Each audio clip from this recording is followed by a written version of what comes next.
চল বসার ঘরে চল, ওখানে বড়দা আছে, বাবা আছে, ভাইয়াও আছে। ওরা নাকি কিসের মিটিং করবে, তাই সবাইকে একেবারে তোর বসার ঘরে ডেকেছে। তাড়াতাড়ি চল। আমি কি করব? আচ্ছা সেটা উড়ন বাবু এখন বাড়িতে নাই, কিসের মিটিংটা হবে রে? হ্যাঁ বৃন্দা বলো। তাহলে সুব্রত দা তুমি কোথায়? কলকাতায়। কলকাতায় তুমি মুখে বলেছিলে না ময়নাকে ফোন করে বলতে যে মু এখন উড়িষ্যায় আছি। মু তাই কৌছি, আর ময়না সেটা বিশ্বাসও করেছে। তুমি না উড়িষ্যায় চলে গেলেই ভালো করতে। এদিকে রাঙা পুরো ব্যাপারটাকে একেবারে তলে তলে ইনভেস্টিগেট করছে। মানে সব গাড়ি নাম্বার প্লেট থেকে শুরু করে ওই গ্রামের জঙ্গলে কারা ঢুকেছিল, ওই জঙ্গল থেকে কারা বেরিয়েছিল, এই সমস্ত কিছু ডিটেলে খোঁজ খবর নিচ্ছে একেবারে তন্ন করে। রাঙা তো বলেই দিয়েছে এই পুরো ব্যাপারটাকেও এমনভাবে ইনভেস্টিগেট করবে যাতে এই ষড়যন্ত্রের সঙ্গে যারা যুক্ত তাদেরকেও ঠিক ধরে ফেলবে। আমার তো মনে হয় সুব্রতদা তোমার এখানে থাকাটা উচিতই হবে না। তুমি এখান থেকে চলে যাও, তুমি যেন কোনোভাবে ধরা না পড়ে যাও।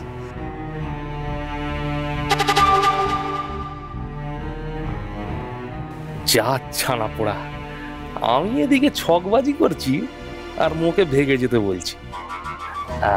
বৃন্দা মুখ বলছি কি যে রথযাত্রা অবধি এখানটায় থেকে গেলে একটু সুবিধে হতো। আর মু তো এখন উড়িষ্যায় যেতে পারবো না, ওখানে ওই 3-4টে কেস তো রয়েছে, আর শুনলাম পুলিশ নাকি অন্য হয়ে খুঁজে বেড়াচ্ছে আমার। তোমাকে নিয়ে কি করবো বলো তো? হ্যাঁ কি করবো তোমাকে নিয়ে? গোটা ভারতবর্ষে সবকটা রাজ্যে একটা দুটো করে কেস খেয়ে বসে আছো, পাক্কা ক্রিমিনাল তুমি একটা। যা এইভাবে বলো না, মু এইসব কাজে পটু বলে তোমার কত সুবিধা হয় বলো? হ্যাঁ তুমিও তো মুখে দিয়ে কম কাজ করাওনি বলো। শোনো না, বলছি রথযাত্রাটা হয়ে যাক, তারপর না হয় চলে যাবো। এই কটা দিন আমাকে এখানে একটু থাকতে দাও, মানে আমার একটা ইম্পর্টেন্ট কাজও আছে বুঝলে, সেই কাজটা করে আমি চলে যাবো। তোমাকে আমি যেটা তাই শোনা, ও বলছি কার সঙ্গে ফোনে কথা বলছো? তাড়াতাড়ি নিচে যেতে হবে আমাদের। সার্থকী ময়না বাবাকে নিয়ে বসার ঘরে বসিয়েছে। হ্যাঁ এবারে তো আমাদের যেতে হবে, এখন তো ওখানে মিটিং শুরু হয়ে যাবে। এক সেকেন্ড বলছি, আমি তোমাকে পরে ফোন করছি। হ্যাঁ পরে কথা বলছি। ঠিক আছে ঠিক। বলছি কিসের মিটিং? মা ওই যে সম্পত্তি ভাগাভাগি নিয়ে তুমি তো বলেছিলে একটা মিটিং করতে, তো সেই মিটিংটাই হবে এখন। কিন্তু আমার খুব চিন্তা হচ্ছে জানো কি যে হবে। বাবার তো শরীরটা খারাপ, এইসব কথা শুনে যদি আবার রেগে যায়। রেগে যাওয়ার কি আছে? সার্থকী তো একদম ঠিক কথাই বলেছে, মিটিংটা হওয়ার তো দরকার আছে। না বলছিলাম সেই একলব্য তো বাড়িতে নেই, এখন একলব্যকে ছাড়া মিটিংটা করাটা কি ঠিক হবে তুমি বলো? ওটাই ঠিক হবে। তোমার ছোট ভাই যদি এখন থাকে না এখানে, এই মিটিংটার সময় থাকলে পুরো ব্যাপারটাকে একদম পন্ড করে দেবে। তাই আমার মনে হয় ওর অনুপস্থিতিতে মিটিংটা হওয়াই জরুরি। চলো আর দেরি করো না। আরে বাবা তুমি আর কথাটা তুমি একটু শোনো না, আমি পারিবারিক শান্তির জন্য কথাগুলো আমি বলবো না, দাদা বলবে। এই তো দাদা এসে গেছে। এই দাদা শুন শুন, আরে এদিকে আয় না দাদা। আরে আয় না, আয়। এই যে বাবা, দাদা তোমাকে কথাটা বলবে ঠিক আছে? আর দেখো তোমার গলা তো আগে চেয়ে অনেকটা ঠিক হয়ে গেছে, ডাক্তার বলে যে কদিনের মধ্যে তুমি ঝরঝর করে কথা বলবে। বল বল বল বল কথাটা বল দাদা।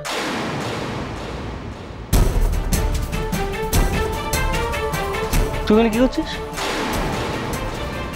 তুই তো কাজ করতে যাচ্ছিলি, যা কাজ করতে যা। আড়ি পেতে কথা শোনাটা না বন্ধ কর, বুঝতে পারলি? যা এখান থেকে, তোর আমাদের কথা শোনার দরকার নেই। যা এখান থেকে যা। কেন শুনি? কেন এখান থেকে যাবে?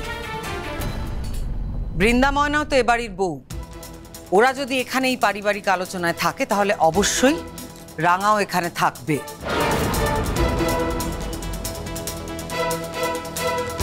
দেখ তোরা কি নিয়ে আলোচনা করতে চাস আমি সত্যি জানি না।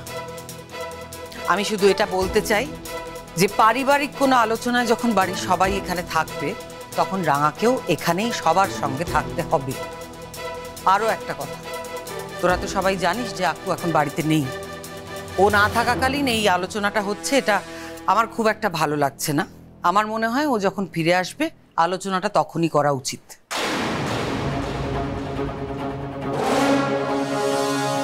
আরে বাবা আমরা সেরকম কিছু সাংঘাতিক ব্যাপার নিয়ে আলোচনা করছি না মা, আমরা একটা সম্ভাবনার মানে। এই দাদা তুই দাঁড়িয়ে আছিস কেন? বল, বলতেই তো এই কথাটা বল। সভ্য চুপ করে আছো কেন? তুমি তো বলবে বলছিলে, বলো। না মানে হ্যাঁ মানে ইয়ে মানে কথা হলো যে আরে কি কিন্তু কিন্তু করছো? বাবা এখানে বসে আছেন, তুমি তো বললে বাবার সঙ্গে এই বিষয়টা নিয়ে আলোচনা করা দরকার। তো বাবা যখন আছেন তুমি গুছিয়ে কথাগুলো বলো।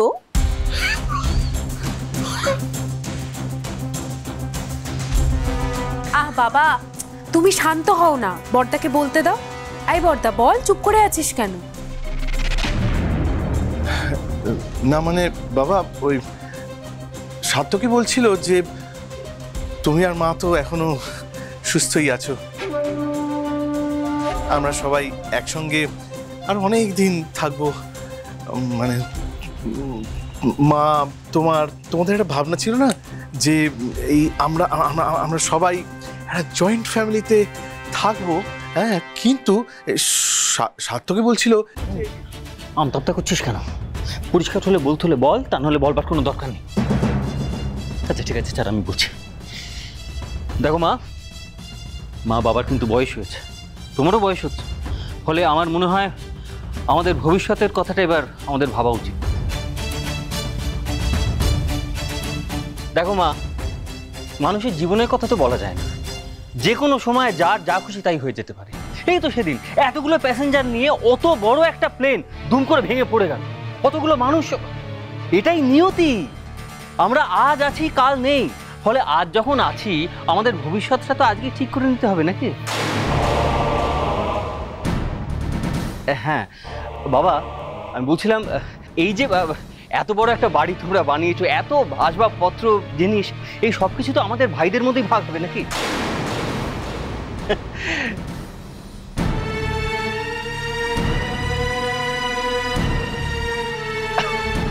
সরি, শুধু ভাই নয়, ভাই আর বোন, পাঞ্চালিও পাবে। তো আমি যেটা আসলে বলতে চাইলাম যে এই যে ভাগাভাগি যেটা হবে, এটা নিয়ে একটা আলোচনার দরকার না? না না, তুমি শোনো না।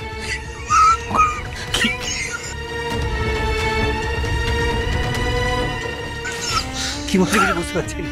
হ্যাঁ ও বৌদি, আমি ভুল কিছু বললাম বলো, তাই না? বাবা মা তো বয়স। বাবা বলছিলাম কি, এই সার্থকী আর পাঞ্চালির তো বাচ্চা আছে, আর আমাদের একটা ওই রিটায়ারমেন্ট প্ল্যানিং আছে আর কি, সেসব নিয়ে একটু ভাবনা চিন্তা করার আছে, একটু আলোচনা করার আছে বাবা। এত ঘুরিয়ে পেঁচিয়ে কথা বলার কি দরকার বৃন্দা? কথাটা যখন বলতেই এসেছো তখন স্পষ্ট বলে দিলেই তো ভালো হয়, তাই না?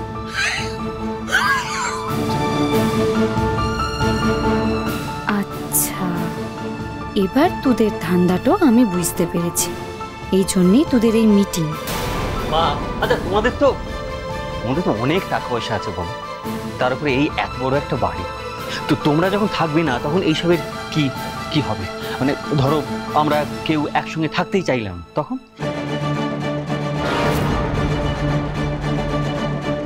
আমি বলছিলাম আর কি, মানে তোমরা থাকতে থাকতে ব্যাপারটা একটু ঠিকঠাক করে মানে সবকিছু পরিষ্কার করে দিলে ভালো হয় না? এই যে তোমাদের টাকা পয়সা কে কতটা পাবে, তারপরে এই বাড়ি ভেঙে আদৌ ফ্ল্যাট হবে কিনা, ফ্ল্যাট পেলে কে কোন ফ্লোরে থাকবে, এইসব আর কি, মানে সবকিছু ভাগ বাটোয়ারা আগে থাকতে হয়ে গেলে একটু ভালো হয়।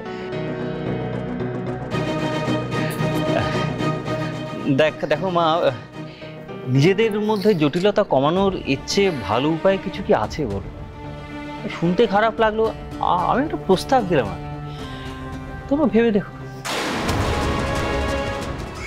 নবারুণ কি করছো কি? কেন তুমি শান্ত হও, তুমি এত অস্থির কেন হচ্ছ? প্লিজ আমার কথাটা শোনো। বাবা শান্ত হো বাবা। সার্থকী যা বলছে ও তো ঠিক কথাই বলছে, ও তো প্র্যাকটিক্যাল কথাই বলছে। তুমি শান্ত হও।